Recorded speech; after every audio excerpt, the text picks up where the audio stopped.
الخير وأهلا وسهلا بكم في قناتي فك شفرة الأحلام، حيث أحاول بمعونة الخالق أن أقودكم في رحلة معي للبحث في حقيقة الأحلام والرؤى والمنامات، ونحاول معا تفسيرها والتعلم منها، وهي من أصعب الألغاز التي نواجهها بحياتنا.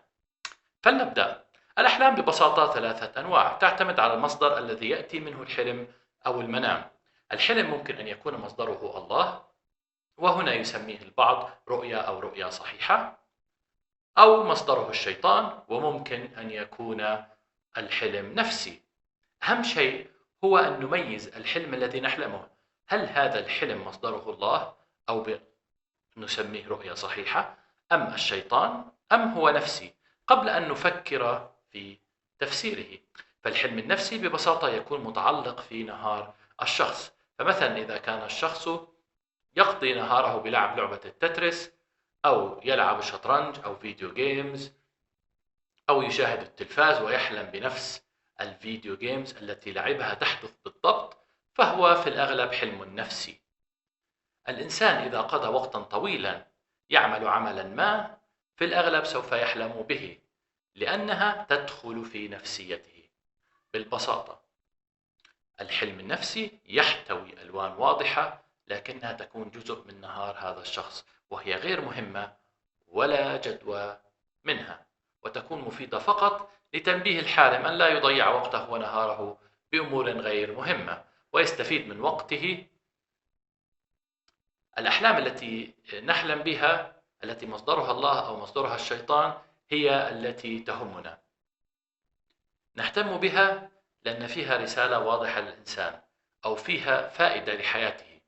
والأحلام التي من الشيطان نهتم بها حتى نعرف كيف نتعامل معها، ونعرف كيف نتخلص منها، ونحل أمرها وننهيها ونتخلص منها.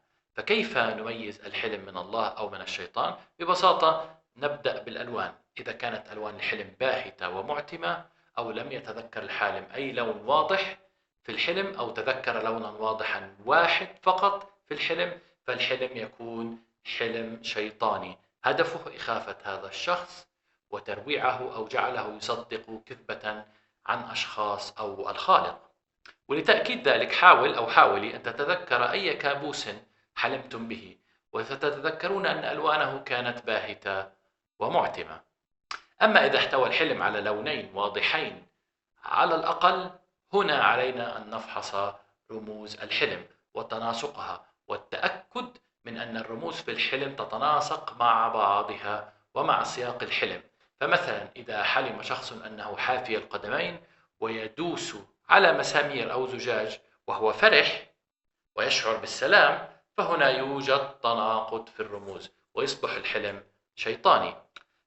فإذا الحلم الذي مصدره الله أو الرؤية الصحيحة يكون فيه لونين واضحين على الأقل، وتكون رموزها متناسقة وذا معنى. كما أن الأحلام التي مصدرها الله تكون بسيطة ولا يوجد فيها الكثير من التعقيدات. وشكرا لكم.